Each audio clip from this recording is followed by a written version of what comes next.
Hello friends, welcome to my YouTube channel Saira methods chemistry. This is Shoaib Ahmed. आज का जो हमारा टॉपिक है वो है the law of chemical combinations, जिसे हम एम्पिरिकल लॉज भी कहते हैं। बेसिक सा टॉपिक है लेकिन बहुत ही इम्पॉर्टेंट है, तो इन तक मेरे साथ बने रहें। इसमें हम थोड़े बहुत से हल्के फुल्के न्यूमेरिकल भी सॉल्व करेंगे। तो अभी तक अगर आपने मेरा यूट्यूब चैनल सब्सक्राइब नहीं किया तो सब्सक्राइब करें। तो स्टार्ट करते हैं हमारा वीडियो। जो पहला लॉ है वो है the law of conservation of mass। ये किसने दिया था? ये दिया था एंटोनी लुइजर ने। किसने दिया था? एंटोनी लुइजर ने। ये बहुत ही प्यारे से साइंटिस्ट थे। ठीक है, अब इन्होंने किस ईयर में दिया था? 1785 में, according to Sindh text board. अगर हम बात करें एनसीईआरटी की तो उसमें है 1789 में। ठीक है, डेट थोड़ी बहुत इधर उधर होती है, उसका कोई भी इशू नहीं। तो इसकी समझ लेते हैं स्टेटमेंट कि एंटोनी लुइजर ने कहा क्या था। तो एंटोनी लुइजर ने कहा था the mass of reactants is equal to the mass of product। इसकी एक और स्टेटमेंट है इससे रिलेटेड, वो ये थी कि during the chemical reaction neither can mass be created nor destroyed. अब केमिकल रिएक्शन हम किसे कहते हैं और इस स्टेटमेंट का मतलब क्या था? इस स्टेटमेंट का मतलब ये है कि केमिकल रिएक्शन के दौरान ना ही आप प्रोडक्ट का मास बढ़ा सकते हैं ना ही कम कर सकते हैं। जितना मास रिएक्टेंट्स का होगा उतना ही मास प्रोडक्ट का होगा। मतलब रिएक्टेंट जितना मास रिएक्टेंट का होगा, ठीक है, और उससे जो प्रोडक्ट बनेगा उसका मास भी क्या होगा? इक्वल होगा, सेम होगा। अब समझते हैं केमिकल रिएक्शन क्या है। हम केमिकल रिएक्शन किसे कहते हैं? इधर लिख लेते हैं केमिकल रिएक्शन। तो इसकी एक हल्की सी डेफिनेशन है, वो आप नोट कर लें। जब ओल्ड बॉन्ड ब्रेक होते हैं, जब ओल्ड बॉन्ड ब्रेक हो और न्यू बॉन्ड क्या हो? फॉर्म हो। जब ओल्ड बॉन्ड्स ब्रेक हो और न्यू बॉन्ड्स फॉर्म हो, इस प्रोसेस को हम क्या कहते हैं? इस प्रोसेस को हम कहते हैं केमिकल रिएक्शन। एग्जाम्पल से अगर हम देखें, एग्जाम्पल से थोड़ा समझ लेते हैं। जैसे हाइड्रोजन गैस हो गई प्लस ऑक्सीजन। अब ये क्या है? ये ओल्ड बॉन्ड है। अब हम बॉन्ड किसे कहते हैं? बॉन्ड एक फोर्स है जो एटम्स को क्या करती है? होल्ड करके रखती है मॉलिक्यूल में या क्रिस्टल में। ये क्या होंगे? ब्रेक हो जाएंगे और इधर मतलब रिएक्शन होगा और फॉर्म होंगे न्यू बॉन्ड। इस प्रोसेस को हम क्या कहते हैं? इस प्रोसेस को हम कहते हैं केमिकल रिएक्शन। तो अब बात करते हैं law of conservation of mass की, कि एंटोनी लुइजर ने क्या कहा। उसने कहा जितना मास रिएक्टेंट्स का होगा उतना ही मास किसका होगा? प्रोडक्ट का होगा। एग्जाम्पल अगर हम देखें तो H2O2 रिएक्ट करके बना लेंगे H2O। ठीक है, क्या बना लेंगे? H2O। ये क्या है? इन्हें हम कहते हैं रिएक्टेंट्स। अब रिएक्टेंट्स क्या होते हैं? They are initially present in chemical reaction. इनके बगैर केमिकल रिएक्शन नहीं हो सकता।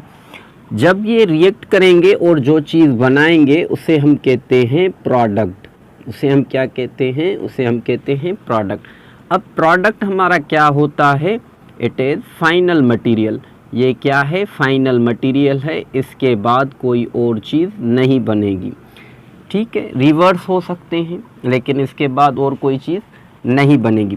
तो ये जो रिएक्टेंट हैं और प्रोडक्ट, इनका मास क्या होगा? इक्वल होगा। निकालते हैं मास, देखते हैं। हाइड्रोजन का मास कितना है? 1, ऑक्सीजन का 16। तो इधर हाइड्रोजन कितनी है? 2, तो 2 इंटू ऑक्सीजन एक का मास 16, तो 2 का कितना होगा? 32। 2 इंटू 32 कितने हुए? 34। ठीक है, ये मास हुआ किसका? रिएक्टेंट का। अब प्रोडक्ट का मास निकालें तो 2 + 16 कितने होंगे? 18। तो इधर क्या हो रहा है कि रिएक्टेंट का मास ज़्यादा है और प्रोडक्ट का मास क्या आ रहा है, कम आ रहा है। अभी इसी लॉ को सेटिस्फाई करने के लिए साइंटिस्ट ने क्या किया, केमिकल बैलेंस इक्वेशन इंट्रोड्यूस कराई गई। क्या इंट्रोड्यूस कराई, chemical balance equation. Chemical balance equation ये किस लिए इंट्रोड्यूस करवाई गई थी, the law of conservation of mass को सेटिस्फाई करने के लिए। तो हम क्या करेंगे, पहले तो कर लेंगे बैलेंस। बैलेंस करने के बाद जब आप रिएक्टेंट और प्रोडक्ट का मास निकालेंगे तो सेम ही आएगा। इधर हाइड्रोजन कितनी है, 2, और ऑक्सीजन कितनी है, 2, लेकिन इधर हाइड्रोजन कितनी है, 2, ऑक्सीजन 1 है। तो इधर लगा देते हैं कोफिशिएंट, ठीक है, इधर भी कोफिशिएंट। तो अब हाइड्रोजन कितनी हो गई, 4, 2 ऑक्सीजन, ठीक है, और इधर भी हाइड्रोजन कितनी हो गई, 4 और 2 ऑक्सीजन, मतलब बैलेंस हो गई। तो अभी हम रिएक्टेंट का अगर मास निकालें तो 4 × 32 कितने होंगे, 36 होंगे, और इधर निकालें तो 4 × 32 कितने होंगे, 36 होंगे। अभी रिएक्टेंट और प्रोडक्ट का मास क्या हो गया, इक्वल हो गया। इसी लॉ को हम कहते हैं the law of conservation of mass. अब इस पर जो है हमारे एशले एंड ओल्ड ने क्या किया, एक एक्सपेरिमेंट किया, एक प्रैक्टिकल किया, मतलब इस लॉ को वेरीफाई किया। तो वो समझते हैं।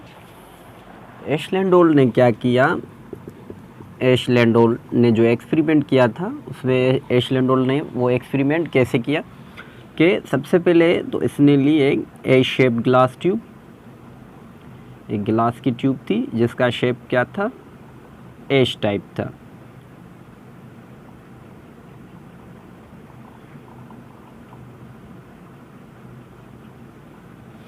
ठीक है, और उसने क्या किया कि फर्स्ट लैम्प में, जो लैम्प ए थी, मतलब इसमें उसने डाल दी सिल्वर नाइट्रेट। क्या डाल दी, सिल्वर नाइट्रेट, जिसका केमिकल फार्मूला क्या है, AgNO3। और इसमें जिसे हम कहते हैं लैम्प बी, उसमें है जो एशले एंड ओल्ड है उसने क्या डाला, HCl, जिसे हम कहते हैं हाइड्रोक्लोरिक एसिड, जिसे हम क्या कहते हैं, हाइड्रोक्लोरिक एसिड। उसके बाद क्या हुआ कि एशले एंड ओल्ड ने ये जो एश शेप्ड ग्लास ट्यूब था उसे कर दिया सील, और सील करने के बाद ये बिफोर द रिएक्शन था, रिएक्शन अभी नहीं कराया था, ठीक है, मतलब रिएक्टेंट थे, उनको क्या किया, उनको किया वेव करने के बाद एशले एंड ओल्ड ने क्या किया कि सिल्वर नाइट्रेट और हाइड्रोक्लोरिक एसिड को इंटरमिक्स कर दिया, मतलब उनका रिएक्शन करा दिया। तो जब AgNO3 का रिएक्शन HCl से एशले एंड ओल्ड ने कराया तो उससे बनकर मिले AgCl वाइट प्लास्टिपेड प्लस HNO3, मतलब प्रोडक्ट बनकर मिले।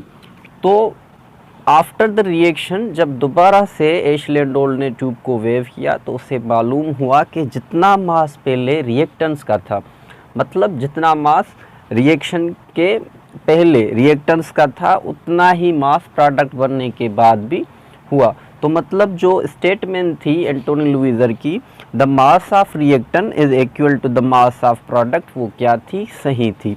ठीक है, तो ये था हमारा जो है फर्स्ट लॉ। उसके बाद सेकंड लॉ है the law of constant composition, जिसे हम फिक्स्ड या डेफिनेट कॉर्पोरेशन भी कहते हैं। तो वो स्टार्ट करते हैं।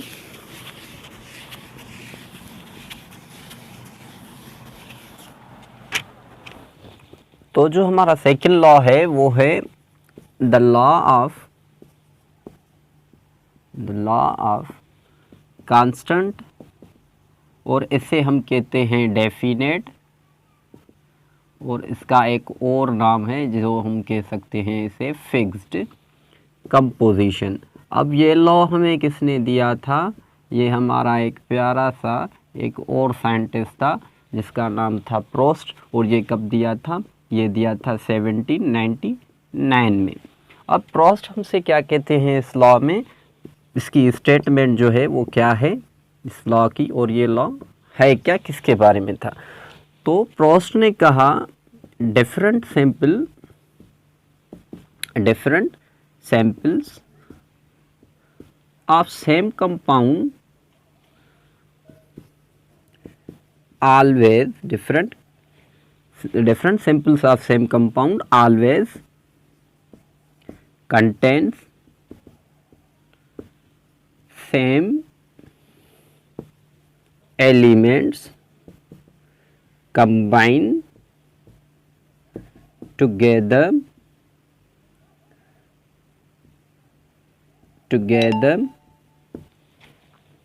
in same proportion by mass। तो जो प्रॉस थे उन्होंने क्या कहा, उन्होंने कहा different sample of same compound always contain same elements.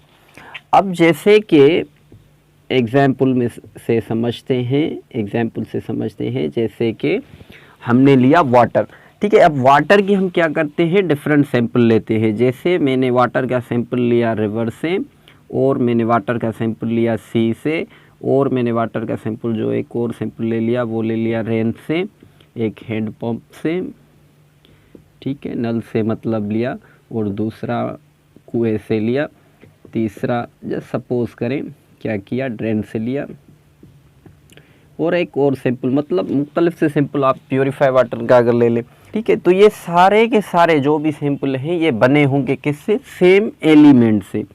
किससे बने हुए होंगे, सेम एलिमेंट से बने हुए होंगे। जैसे ये रिवर का जो वाटर है वो भी H2O से बना है, तो सी का भी किससे बना हुआ होगा, H2O से। इसके अलावा जो भी मतलब वाटर के सैंपल है वो सारे के सारे किससे बने हुए हैं, हाइड्रोजन और ऑक्सीजन से, ठीक है। और इनका जो मास रेशो होगा वो भी क्या होगा, सेम होगा, फिक्स्ड होगा। जैसे अगर हम H2O का मास रेशो निकालते हैं तो हाइड्रोजन का मास हमें पता है कितना है, 1 है, और ऑक्सीजन का 16। तो अगर हम मास रेशो निकालें तो 216, इसका आएगा 1 और इसका क्या आएगा 8 आएगा। ऑक्सीजन का कितना आ रहा है 8 और हाइड्रोजन का कितना आ रहा है 1 आ रहा है। अब इसका मतलब क्या है, रेशो मतलब हमें क्या बताता है, तो ये बता रहा है कि अगर आपके पास 1 ग्राम हाइड्रोजन है तो आपको 8 ग्राम ऑक्सीजन चाहिए पानी बनाने के लिए, वाटर फॉर्म करने के लिए आपको 8 ग्राम हाइड्रोजन ऑक्सीजन की ज़रूरत होगी। तो इससे रिलेटेड एक जो है हल्के फुल्के से क्वेश्चन आ जाते हैं। जैसे थोड़ा जल्दी पढ़ा रहा हूँ क्योंकि इजी है, ये इतना टफ तो नहीं है। समझते हैं क्वेश्चन कौन से आ सकते हैं। जैसे क्वेश्चन आया आपके पास 20 ग्राम है किसके, हाइड्रोजन के, आप बताएं आपको कितने ग्राम ऑक्सीजन के चाहिए वाटर बनाने के लिए। तो ये सिंपल है, क्या करेंगे, जो गिवन मास होगा हाइड्रोजन का उसे मल्टीप्लाई कर देंगे किसके साथ, 8 के साथ। अब 8 के साथ क्यों मल्टीप्लाई करना है, क्योंकि जब हमने H2O का मास रेशो निकाला था तो हाइड्रोजन का कितना आ रहा था 1 और ऑक्सीजन का कितना आ रहा था 8। मैंने बताया कि इसका मतलब ये है कि अगर आपके पास हाइड्रोजन का 1 ग्राम है तो ऑक्सीजन आपको कितनी चाहिए 8 ग्राम। अभी आपके पास हाइड्रोजन के कितने ग्राम हैं 20 ग्राम, तो ऑक्सीजन कितनी चाहिए, मल्टीप्लाई कर दें 8 से तो ये हो जाएगी 160 ग्राम। ठीक है, तो एक और क्वेश्चन आ सकता है वो आप कमेंट करके मुझे बता दें। ठीक है, जैसे क्वेश्चन आता है आपके पास 32 ग्राम है किसके, ऑक्सीजन के।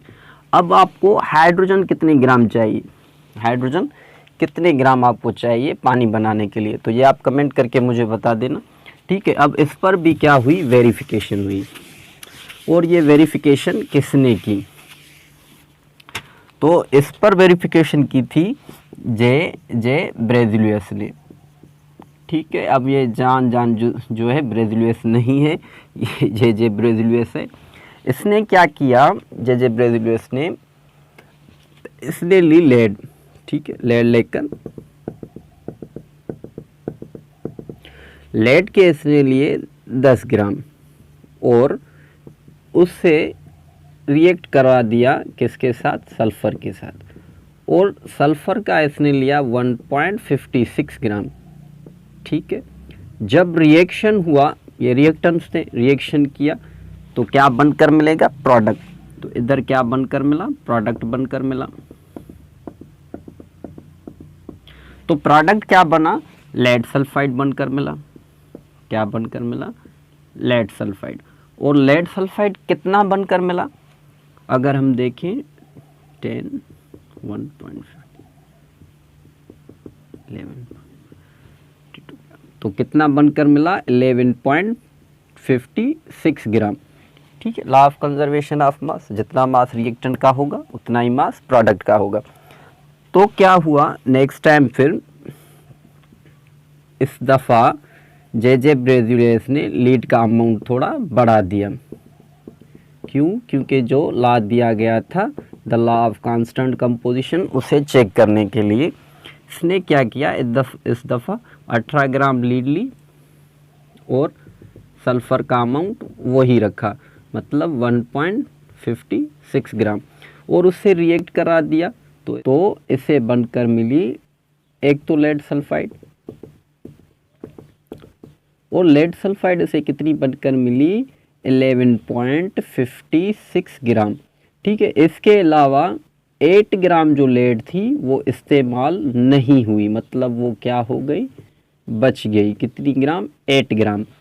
तो इससे ये साबित हुआ कि जो भी कंपाउंड होंगे उनका मास रेशो या उनकी कंपोजिशन क्या होगी, फिक्स्ड होगी। इससे रिलेटेड एक और देखते हैं, जैसे एग्जाम्पल एक और देता हूँ। जैसे मैंने आपसे कहा क्वेश्चन में, हमने जो क्वेश्चन किए थे, जब सपोज़ करें आपके पास 2 ग्राम है हाइड्रोजन के, आपके पास कितने हैं, 2 ग्राम हाइड्रोजन के, और आपके पास 18 ग्राम है किसके, ऑक्सीजन के। ठीक है, आपके पास 2 ग्राम किसके हैं, हाइड्रोजन के, और आपके पास 18 ग्राम कितने हैं, ऑक्सीजन के हैं। और मैं आपसे कहूँ आप बनाएं वाटर, तो क्या होगा कि हाइड्रोजन का 1 ग्राम यूज़ होगा और ऑक्सीजन के 16 ग्राम यूज़ होंगे। ठीक है, और बना लेंगे किसको, H2O को। ठीक है, हाइड्रोजन का 1 ग्राम रिएक्ट करेगा किससे, 16 ग्राम ऑक्सीजन से, और बना लेंगे जो है वाटर को, H2O को बना लेंगे। ठीक है, और इसके अलावा हाइड्रोजन का 1 ग्राम जो है वो यूज़ ही नहीं होगा, मतलब क्या हो जाएगा, बच जाएगा। इसी तरह ऑक्सीजन के 2 ग्राम भी क्या होंगे, बच जाएंगे, और वो इस्तेमाल नहीं होंगे। ऑक्सीजन के भी 2 ग्राम बच जाएंगे और हाइड्रोजन का भी 1 ग्राम बच जाएगा। बाकी हाइड्रोजन का सिर्फ 1 ग्राम यूज़ होगा और ऑक्सीजन के 16 ग्राम। तो इससे हम कहते हैं constant composition, means fixed composition. ठीक है, तो थर्ड लॉ स्टार्ट करते हैं।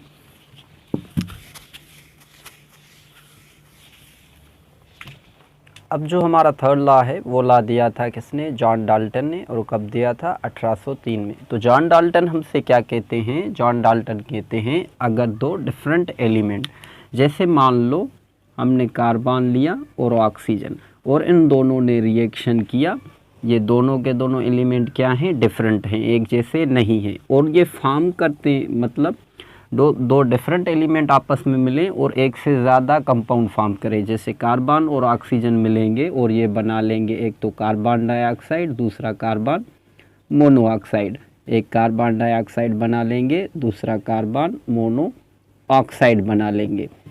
तो इनमें से एक एलिमेंट का मास रेशो क्या होगा, फिक्स्ड होगा। तो कैसे होगा, जैसे कार्बन का मास कितना है, 12, और ऑक्सीजन का मास कितना है, 16। तो अभी हम निकालते हैं इनके मास रेशो। जैसे कार्बन मोनोऑक्साइड में अगर हम कार्बन और ऑक्सीजन का मास रेशो निकालें तो क्या आएगा, देखते हैं। कार्बन का आएगा 3 और ऑक्सीजन का आएगा 8। इसी तरह हम कार्बन डाइऑक्साइड में इनका मास रेशो निकालते हैं तो कार्बन का आएगा इसमें भी 3 और ऑक्सीजन का कितना आएगा, 32 को अगर हम कर दें तो 16 आएगा। ठीक है, तो इधर अगर आप देखें तो कार्बन का कितना आ रहा है, 3 आ रहा है, और इधर भी कितना आ रहा है, 3 आ रहा है, और ऑक्सीजन का इधर कार्बन मोनोऑक्साइड में कितना आ रहा है, 8, और कार्बन डाइऑक्साइड में कितना आ रहा है, 16। तो एक का मास तो हो गया फिक्स, जैसे कार्बन का हो गया, इधर भी 3 इधर भी 3, और ऑक्सीजन का क्या हो गया, सिंपल मल्टीपल हो गया इसका। ठीक है, तो इसे हम कहते हैं द लॉ ऑफ मल्टीपल पार्परेशन। इसके अलावा ये जो रेशो होगा वो किस में आएगा, स्मॉल होल नंबर में आएगा। अब हम होल नंबर्स किसे कहते हैं, होल नंबर्स जैसे 1 हो, 2 हो, 3 हो, ठीक है, इसे हम क्या कहते हैं, होल नंबर्स कहते हैं। ऐसा ना हो कि 1/2 आ जाए, 2/3, ऐसा नहीं आता, ठीक है। स्मॉल होल नंबर किसे कहते हैं, होल नंबर्स ऐसे कहते हैं जो सीधे नंबर्स हो। तो दूसरे केस की बात करते हैं, इससे रिलेटेड एक दूसरा एग्जाम्पल देख लेते हैं। जैसे हाइड्रोजन और ऑक्सीजन रिएक्शन करते हैं और बनाते हैं H2O प्लस हाइड्रोजन परऑक्साइड, ठीक है। तो इनका अगर हम मास रेशो निकालें तो वाटर में हाइड्रोजन और ऑक्सीजन का क्या आएगा, हाइड्रोजन का मास 1 है और ऑक्सीजन का 16। तो अगर हम रेशो निकालें तो हाइड्रोजन का कितना आएगा, 1 आएगा और ऑक्सीजन का कितना आएगा, 8 आएगा, किसमें, वाटर में। अब हम निकालते हैं किसमें, हाइड्रोजन परऑक्साइड में। तो हाइड्रोजन परऑक्साइड में देखते हैं कितना आता है, 232, इसका 1 और इसका कितना आएगा, 16। तो इधर भी क्या हुआ कि हाइड्रोजन का मास रेशो क्या है, फिक्स्ड है, ठीक है, और ऑक्सीजन का क्या आ रहा है, मल्टीपल में आ रहा है। तो इसी लॉ को हम क्या कहते हैं, लॉ ऑफ मल्टीपल पार्परेशन कहते हैं। और सबसे ज़्यादा जो एलिमेंट कंपाउंड बनाते हैं वो हैं नाइट्रोजन और ऑक्सीजन। तो उनका थोड़ा सा देख लेते हैं। तो नाइट्रोजन का जो मास है वो है 14 और ऑक्सीजन का 16, ठीक है। तो इधर हम लिख लेते हैं नाइट्रोजन का मास और इधर हम ले लेते हैं ऑक्सीजन का मास। और ये दोनों कौन कौन से कंपाउंड बनाते हैं, ठीक है। इधर हम लिख लेते हैं इनके कंपाउंड्स, जो कंपाउंड्स ये बनाते हैं। तो सबसे पहले तो ये बनाते हैं नाइट्रिक ऑक्साइड, उसके बाद नाइट्रेशस ऑक्साइड, उसके बाद नाइट्रोजन ट्राईऑक्साइड, उसके बाद नाइट्रोजन टेट्राऑक्साइड, उसके बाद नाइट्रोजन पेंटाऑक्साइड। तो अब हम इनके अगर मासेस देखें तो नाइट्रोजन का इधर कितना आएगा, 14, और इसका कितना आएगा, 28, इसका भी कितना आएगा, 28, क्योंकि 2 हैं, ठीक है। तो इन सब का मतलब 28 ही आएगा। अब अगर हम निकाल लें मास किसका, ऑक्सीजन का, तो ऑक्सीजन इधर 1 है तो इधर कितने आएंगे, 16, इधर भी 1 है 16, इधर कितना आएगा, 16, मल्टीप्लाई कर दें 3 से तो ये आएगा 48। और इधर अगर हम देखें तो इधर 16 को मल्टीप्लाई कर दें 4 से तो ये आएगा 64। और इधर कितना आएगा, 16 को मल्टीप्लाई कर दें अगर हम 5 से